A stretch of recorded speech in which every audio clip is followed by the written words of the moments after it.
let's start with my dashboard. So I have a dashboard running on a Docker container, which makes my life a little bit easier in terms of connecting to all of the apps using web interfaces, because it's kind of hard to remember every single IP and port of every single app that I run. So by running this Docker container, which is HomeLab, basically allows me to create shortcuts on here, and so I can go to the app, like the PHPMyAdmin database, just with one click. So it knows what the host name is and it knows what the port is. Let's start with Proxmox. You can see that I have two Proxmox links here. The reason for that is because I have two nodes, but they are clustered together. So it doesn't really matter what node I access, I should be able to access both. I'm going to log in.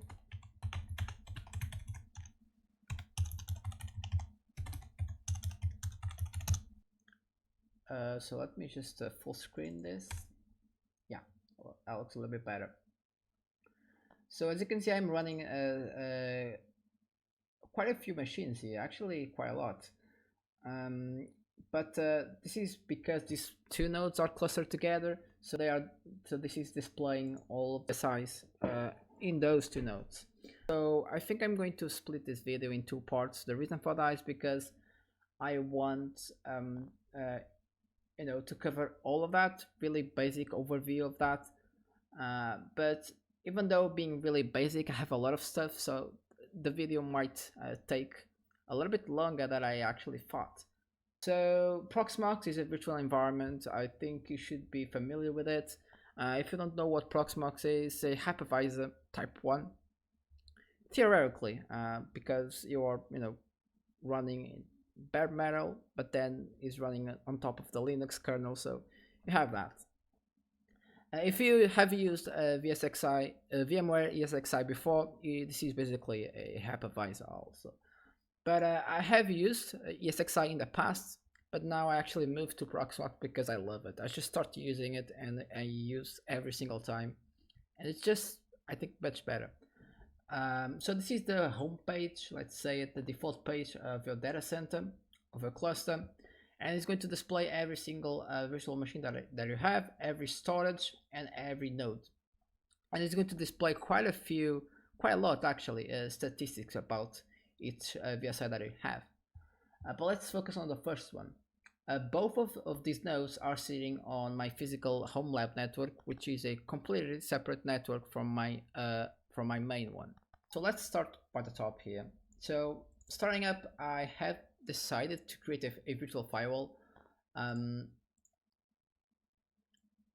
for each node. You don't need to do this. This is really optional, but the goal with this is that I want to isolate all of these services as much as I can from my main network. So basically, I have created a couple of internal networks on my firewall, as you can see here, and all of those services are distributed between these networks. Everything on my HomeLab has to pass through this virtual firewall to get out to my physical HomeLab network. So this is PFSense. It's really common. I think it's the greatest open source firewall out there. It's really powerful, and it's just amazing how many things you can do with it. Now, this is the CLI version over here, and you have a couple of options here, as you can see listed.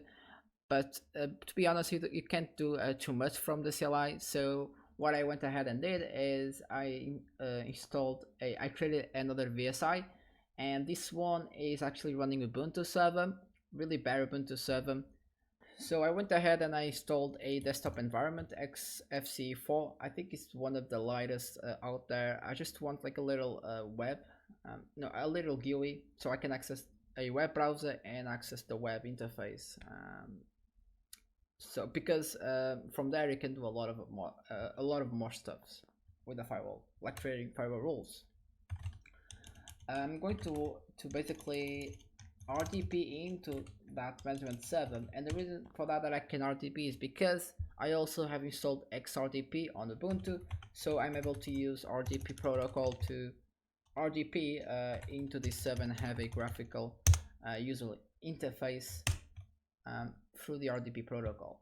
So this is PFSense. I'm going to the home page and it's going to ask me for login because it's probably idling more than 24 hours over there. I'm gonna type the password and we should be in. So this is PFSense. If you're not never seen this before, this is the home page. The reason that I really like this firewall is because it has its own package manager, so you can download additional modules or packages to install if you want more advanced features. For example, you could install IDS, IPS stuff.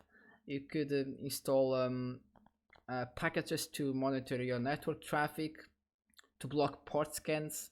It's really powerful what you can do with PFSense. But the most important thing that I want to focus here is the network interfaces tab, which is this one, and I'm going to explain what these networks are. So the home one is basically a WAN link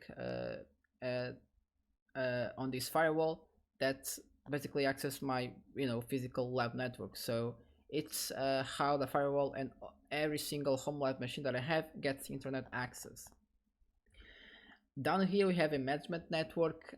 This management network is on the .10 network, and it's where all of my management servers are sitting on, and everything that is sitting on this network have management access to this firewall. So this server is on that network, for example. Infrastructure network is this one, the .20, and this network I put it all the machines that I think that are crucial for my HomeLab to work, and they are my 2 DNS servers and my DHCP server. And then I have the services network, which is a network that I actually run all of my my HomeLab services, which is the .30, and the .40 is experimental. It's in configuration. I'm going to be using this one for hosting all of my game servers, like Minecraft, CSGO, 5M, and all of that. But that's still in development, and I'm more focused about professional IT stuff than actually game servers. But it's there, and it's going to be created. We have some graphs here about the network traffic that is going in and going out on each interface, some firewall logs over there. So this is pretty cool. But I could make a whole video about just PFSense. So by default, so I have a couple of rules here. By default, PFSense drops all the traffic. So if you don't have any rule, any traffic coming in or coming out is going to be blocked. It's going to be dropped by PFSense. Let's start with the top one. So the top one, I'm saying that I allow anything on this management network to access this firewall. So any computer on here can access this firewall. Then I have 3 rules that allows me to connect via SSH from this management server to any of my other HomeLab servers, so I can manage them. Another one is to allow UDP DNS access. Then I have a rule here to block anything on the management network to access my real network. I have this rule for each one of my interfaces, so it's a security rule to make sure everything doesn't try to access my real network for any reason. Then I have 2 rules here to allow website access, so allowing 443 and 80. Most of the websites don't use 80 nowadays, but the apt package manager uses a lot the port 80, so I have to allow it here anyways. And allowing also access to NTP server, so I can have sync my time. And then the last rule is to block everything else. So everything that is not listed here, just block it. And I'm gonna get some stats about everything going on, as you can see here.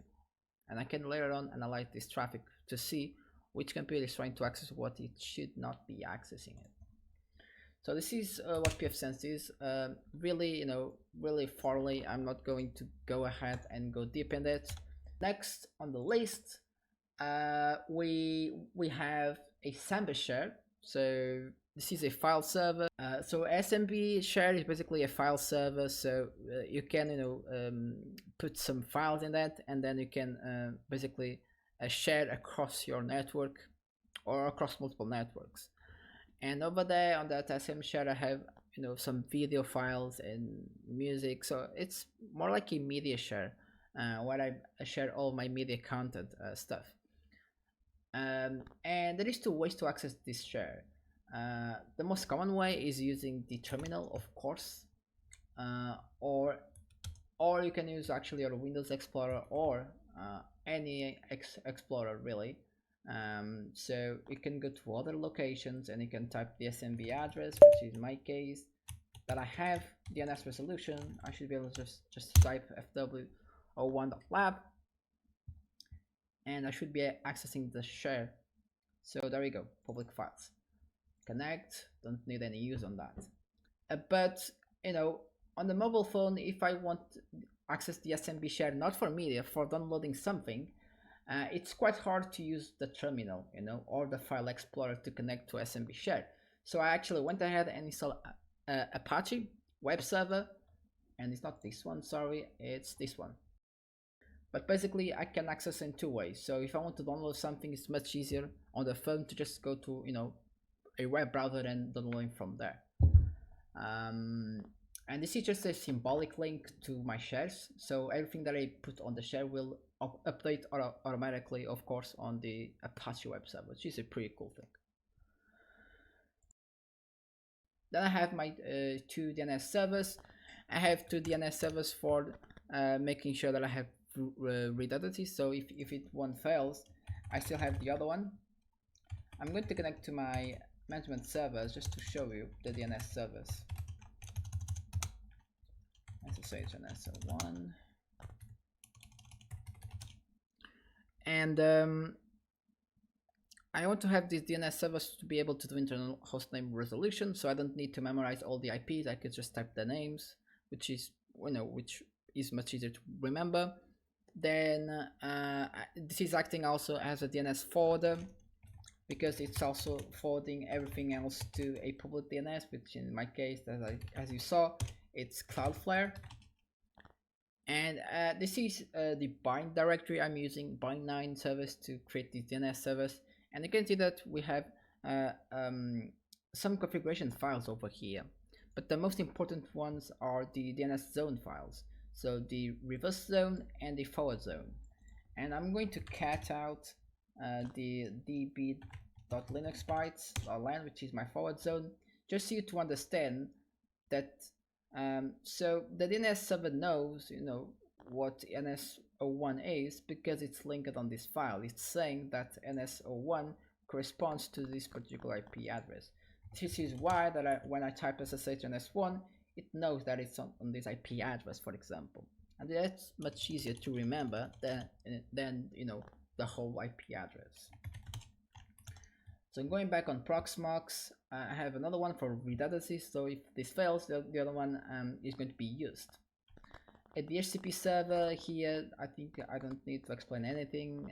On this point, all of you should know what a DHCP server is. It just gives you IP addresses to any machines on the network. Then I have two web servers. These two web servers are running Apache, and they are pretty identical. But they are not public exposed. So what is exposed is this machine, which is a web server load balancer. So all of my external traffic goes to that load balancer. So this website is actually up. You could go to it and anyone can access. It's going to be my website, but it's under construction, but it's already verified by Let's Encrypt. The next one, I have a mail server. For this mail server, I'm running postfix with dovecot.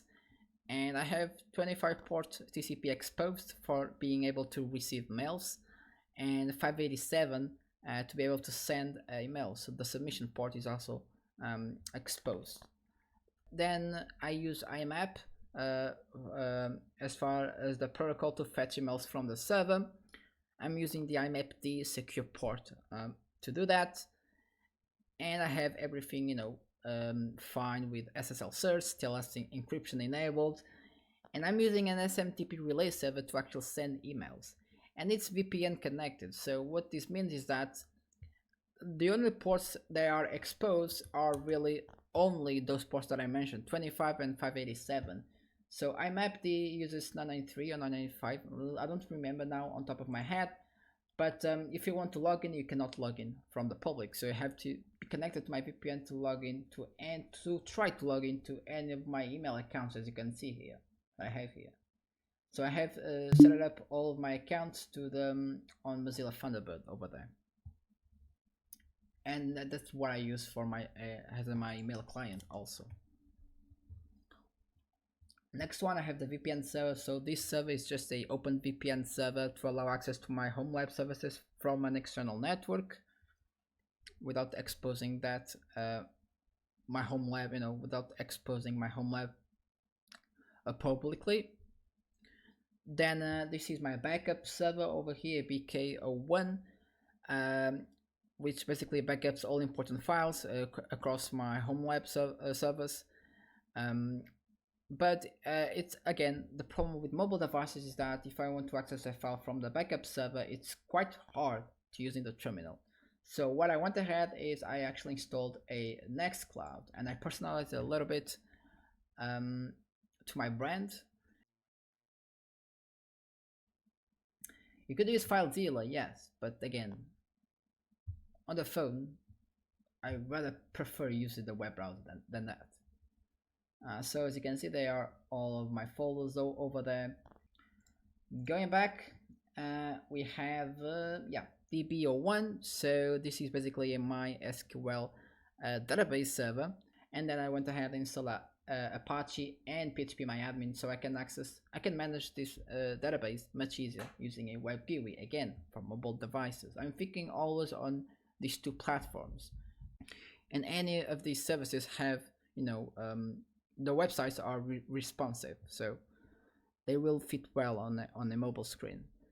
Then I have this one PM. This is my password manager, my old password manager. I'm now moving to Bitwarden, but I used this before as my password manager.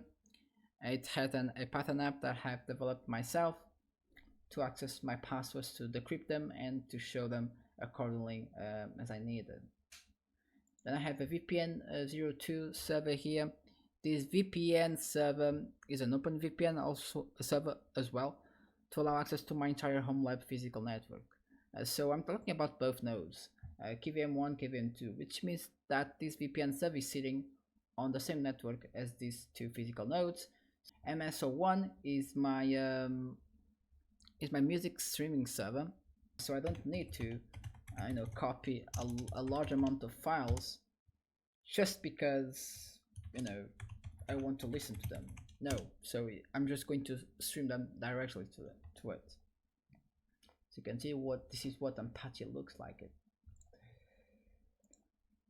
Going on, I have DK01. This one is a Ubuntu server that is running Docker. I'm sorry. And I'm running a few containers on Docker that I'm going to show you in a moment. So I'm going to connect to that Docker instance.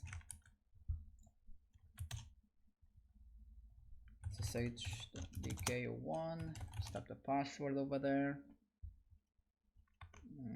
and let me run Docker PS, so you can see which Docker containers I'm actually running. I'm going to decrease the font size over there. Oops. And you can see over there that I have some containers running. Now this is okay, and to manage Docker through the CLI could be a little bit tough. So what I went ahead is I installed a container called Portainer, which basically allows me to manage all of my Docker stuff in a web GUI, again for mobile phones. So if I go to Heimdall, you can see that I have my Portainer app over here. So everything is nice and set up, as you can see. If I go to admin and type my password, should be able to access. So that's the Docker local installation over there. And as you can see, I can create containers, pull images, create networks and volumes just with simple clicks, and I don't need to worry about the command line. Now, as you can see here, I have a few containers running.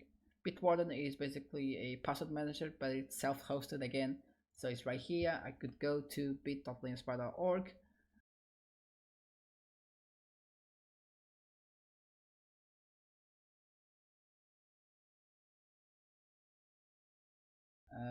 Next on the list we have CatVisor, which is a Prometheus exporter. Not going to cover that now. Let's go ahead with Heimdall, which is basically this dashboard that allows me to create shortcuts to every single service that I have. And then this is a stack that I have deployed to monitor my service using these 3 services. So I think it's easier to start with Prometheus. Prometheus is like a database service. So think of it as just a normal, let's say, MySQL database. So it just stores information on its own database.